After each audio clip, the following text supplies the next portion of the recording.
Alhamdulillah, alhamdulillahil wahidil ahad, al-fardis samad, lam yalid wa lam yulad wa lam yakul lahu kufuwan ahad. Asyhadu an la ilaha illallah wahdahu la syarika lah, wa asyhadu anna Muhammadan abduhu wa rasuluhu la nabiyya ba'dah.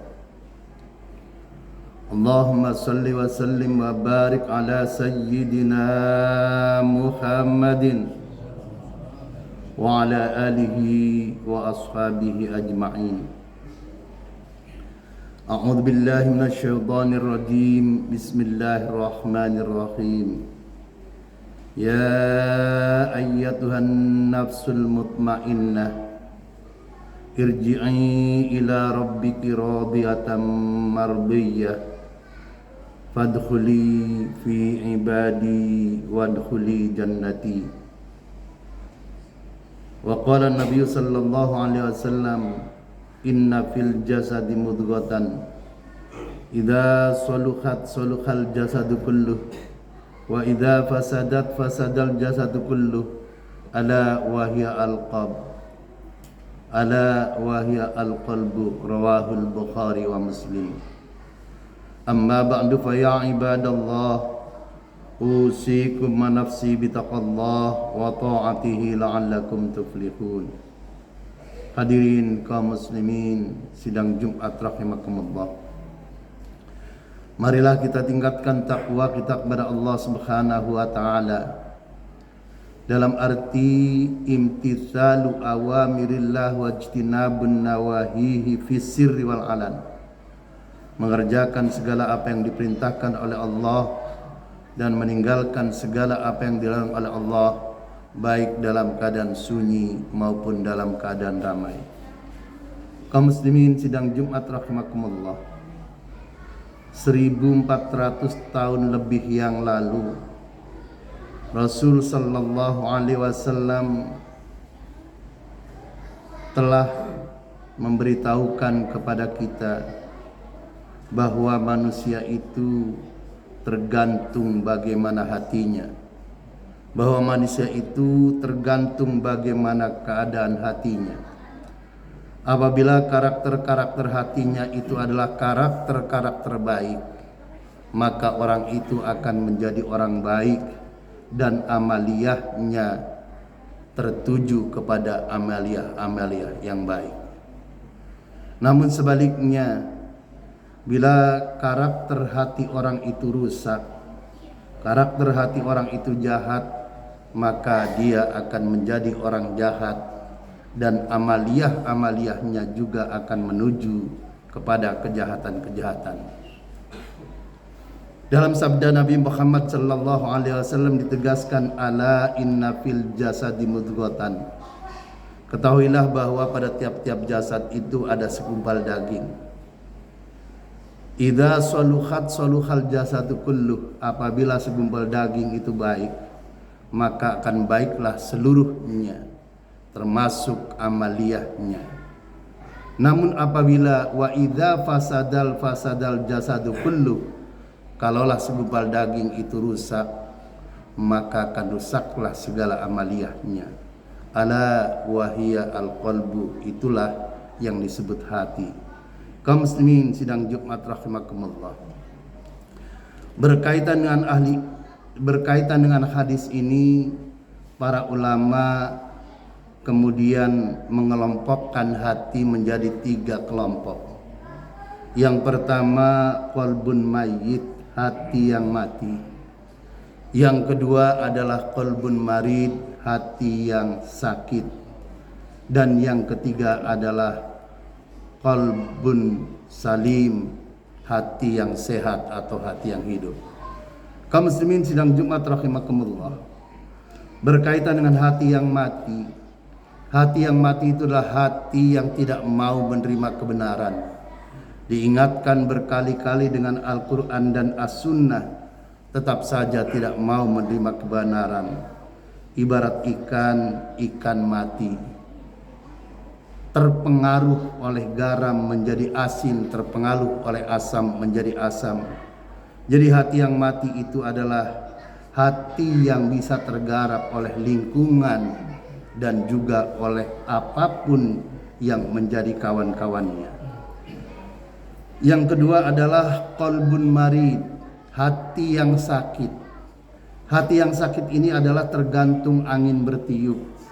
Tatkala angin bertiup atau lingkungannya itu adalah lingkungan penjudi, maka dia akan menjadi penjudi. Tatkala lingkungannya adalah lingkungan pemabok, maka dia akan menjadi pemabok. Namun tatkala lingkungannya di bulan Ramadan adalah pada berbuat baik, bersedekah dan juga bertraweh, maka dia akan menjadi orang baik. Hati yang sakit itu adalah hati tergantung lingkungan, tergantung angin bertiup. Karena itu ulama kemudian mengatakan kun abdan rabbaniyan wala takun abdan ramadhaniyan. Jadilah hamba Allah yang taat karena Allah, jangan jadi hamba Allah yang beribadah karena bulan Ramadan. Karena orang yang beribadah karena bulan Ramadan, maka berarti tatkala Ramadan pergi, berhentilah semua ibadah-ibadah sunnah yang dilaksanakan di bulan Ramadan. Dalam bahasa lain, kunu rabbaniyin wala takunu ramadhanin. Jadilah hamba-hamba Allah yang taat karena Allah, bukan menjadi hamba Ramadan. Kaum muslimin sidang Jumat rahimakumullah. Lalu kemudian yang terakhir adalah qalbun salim, hati yang sehat, hati yang hidup. Orang yang memiliki hati yang hidup atau hati yang sehat itu ibarat ikan hidup. Bertahun-tahun hidup di lautan yang airnya asin, dia tidak terpengaruh menjadi asin. Ibarat orang, kendati pun dia itu hidup di lingkungan yang tidak sholat, karena hatinya hidup dia tetap sholat. Dia hidup di lingkungan pemabok, dia tidak ikut menjadi pemabok dan minum khamr, karena dia memiliki prinsip bahwa prinsip hidup ini berpegang kepada Al-Quran dan As-Sunnah. Inilah yang perlu kita perhatikan, apakah hati kita itu termasuk hati yang mati, ataukah hati yang sakit, ataukah hati yang hidup. Hadirin kaum muslimin sidang Jumat rahimakumullah. Oleh karena itu perlu kita pedomani apa yang dikatakan oleh Syekh Yahya bin Mu'adz Ar-Razi. Syekh Yahya bin Mu'adz Ar-Razi yang wafat pada tahun 258 Hijriah. Beliau mengemukakan alat ukur, beliau mengemukakan kriteria tanda-tanda hati yang hidup atau bagaimana caranya menghidupkan hati. Hadirin kaum muslimin sidang Jumat rahimakumullah. Syekh Yahya bin Mu'adz Ar-Razi mengemukakan, beliau menggunakan istilah dawaul qalbi khamsatun asya'a, bahwa untuk menghidupkan hati itu atau tanda hati yang hidup itu ada 5. Yang pertama qiraatul Quran bitadabburi. Tanda hati yang hidup itu yang pertama qiraatul Quran bitadabburi, membaca Al-Quran dengan mentadabburi maknanya. Dalam bahasa Jawa dikenal dengan maca Quran samaknani. Orang yang qiraatul Quran wa tadabburi itu biasanya kita lihat mereka kemana-mana membawa Al-Quran, membawa mushaf Al-Quran, dan di sela-sela kesempatan beliau membaca Al-Quran dan juga membaca artinya. Tatkala membaca Al-Quran dan mentadabburi artinya, mentadabburi maknanya, tatkala ketemu dengan Al-Quran yang menegaskan ya ayyuhalladzina amanu innamal khamru wal maisir wal ansab wal azlam rijzum min amali syaitan. Tatkala bertemu dengan ayat ini, wahai orang-orang yang beriman, sesungguhnya khamr itu, minuman keras itu, wal maisiru dan judi itu, termasuk judi dalam bentuk apapun, termasuk judi dalam bentuk online, wal ansobu dan pengorbanan yang ditujukan untuk berhala atau sesajen untuk berhala, wal azlamu dan mengundi nasib dengan anak panah. perbuatan-perbuatan itu rizum min amali syaitan, itu adalah perbuatan-perbuatan keji dan termasuk perbuatan min amali syaitan.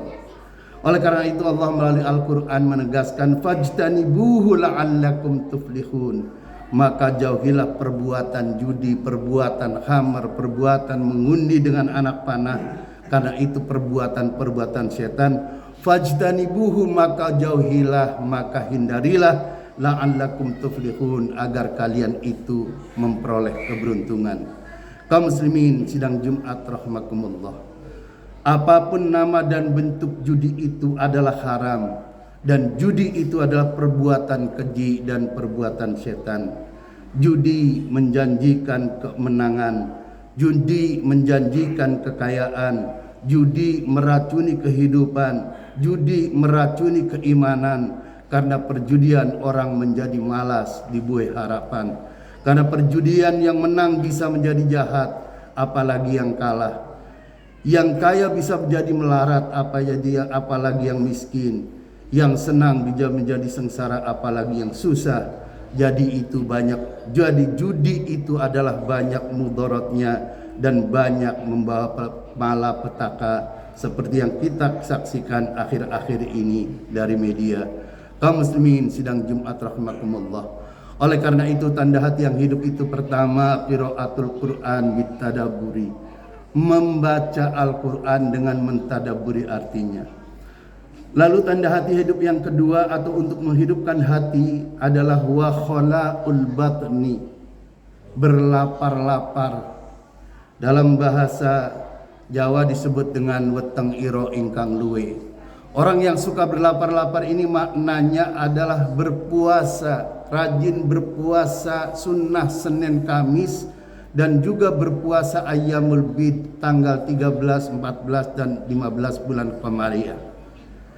Pertanyaannya, apakah kita sudah membiasakan puasa Senin dan Kamis dan juga puasa Ayyamul Bid 13, 14, 15? Jika kita masih belum melakukan itu, menunjukkan bahwa hati kita masih tergolong hati yang sakit. Lalu tanda yang ketiga hati yang hidup adalah wa qiyamul laili, bangun di tengah malam untuk melaksanakan qiyamul lail atau sholat di sepertiga malam terakhir. Dalam bahasa Jawa dikenal dengan sholat wengi lakonono. Wa qiyamul laili, sholat malam laksanakanlah. Al-Quran di dalam surat Al-Isra ayat 79 menjanjikan wa minal laili fatahajjad bihi nafilatan lak asa ayyab'atsaka rabbuka maqaman mahmuda. Dan pada sebagian malam, di malam yang terakhir, sepertiga malam yang terakhir, fatahajjad bih, maka bertahajudlah kalian semua itu, nafilatan lak, sebagai ibadat tambahan kalian. Asa ayyab atsaka rabbuka maqaman mahmuda, mudah-mudahan Tuhanmu mengangkat derajat kalian ke tempat yang terpuji. Hadirin kaum muslimin sidang Jumat rahimakumullah. Oleh karena itu di dalam sabdanya Nabi Muhammad sallallahu alaihi wasallam menegaskan bahwa afdhalus salati ba'dal fardhu salatul lail, bahwa salat sesudah salat wajib itu yang afdal itu, yang utama itu adalah salatul lail, salat di tengah malam tatkala kebanyakan orang pada tidur. Hadirin kaum muslimin sidang Jumat rahimakumullah. Lalu tanda hati yang hidup itu yang keempat adalah wattadarru'u inda sahari, zikir wengi ingkang suwe atau ndp mendekatkan diri kepada Allah di waktu sahur. Wattadarru'u inda sahari, mendekatkan diri kepada Allah di waktu sahur. Setelah kita melaksanakan qiyamul lail, bertahajud, sholat hajat, sholat tobat, dan sholat sunat-sunat yang lainnya, termasuk sholat witir, maka kita berdoa, berzikir, beristighfar, memohon kepada Allah, dan kemudian kita berdoa memohon apa yang kita minta kepada Allah. Al-Quran surat Ad-Dariyat ayat 17 dan 18 menegaskan kanu qalilan minal laili ma yahja'un, bahwa orang yang hatinya hidup itu sedikit sekali tidurnya di waktu malam. Wabil asharihum yastaghfirun, dan di waktu sahur di sepertiga malam itu mereka mohon ampun kepada Allah, berzikir kepada Allah. Pertanyaannya adalah, ketika di sepertiga malam yang terakhir antara jam 3 dan jam 4 dini hari, kita itu berada di mana dan apa yang sedang kita lakukan? Kita sedang melakukan apa? Apakah kita sedang qiyamul lail, sholat tahajud dan zikir mendekatkan diri kepada Allah? Ataukah kebanyakan dari kita sedang nyenyak tidur, mendengkur, menikmati nikmatnya tidur? Kaum muslimin sidang Jumat rahimakumullah. Lalu yang terakhir, tanda hati hidup yang kelima adalah wa mujalasatus sholihin. Wong kang soleh kumpulono, berkumpul bermajlis di majlis dzikir, di majlis taklim bersama orang-orang soleh, bersama para ustadz, bersama para kiai dan bersama para ajengan dan ulama. Di dalam majlis itu akanlah diingatkan oleh ulama dan para kiai itu, sehingga kita akan mengenal mana yang halal, mana yang haram. Bahkan dalam ulama ba'dul hukama, sebagian ulama mengatakan man jalasa khairan asobat barakah, bahwa berduduk-duduk bermajlis dengan ulama di majlis dzikir dan majlis taklim itu akan mendapatkan barokah. Fajalisa auliya Allah la yashqa, dan orang yang berkumpul bermajlis dengan para ulama itu hidupnya tidak akan celaka di dunia. Wa in kana qalban ka qalbil ashabil kahfi, andaikan yang kumpul itu dengan ulama, yang kumpul itu dengan kiai, yang hadir di majlisnya kiai itu adalah kalbun, seekor guguk. Ulama mengatakan kakal bil ashabil kahfi, maka guguk itu pun akan menjadi seperti guguknya sahabat ashabul kahfi yang kelak nanti di akhirat akan masuk surga. Hadirin kaum muslimin sidang Jumat rahimakumullah.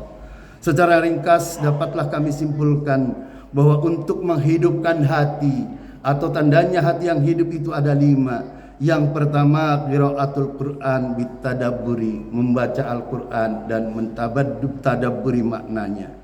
Yang kedua, wa khala'ul batni, berlapar-lapar dengan mengerjakan puasa sunnah Senin, Kamis dan ayyamul bid. Yang ketiga, wa qiyamul laili, bangun di tengah malam tatkala di sepertiga malam terakhir orang sedang nyenyak tidur, kita menghadap Allah, melakukan qiyamul lail, salat malam, hajat. Dan yang keempat, wa tadarru'u inda sahari, berzikir yang lama, memohon ampun kepada Allah dan meminta segala apa yang kita minta untuk di kehidupan ini. Dan yang terakhir, tanda hati yang hidup itu wa mujalatus sholihin, berkumpul dan bergaul dengan orang soleh. Mudah-mudahan Allah memberikan kekuatan kepada kita untuk bisa menjadikan hati kita menjadi hati yang hidup, hati yang sehat dan menjadi qalbun salim. Aqulu qouli hadza wa astaghfirullahal azim li wa lakum wa lisairil muslimin wal muslimat wal mu'minin wal mu'minat fastaghfiruhu innahu wal ghafurur rahim.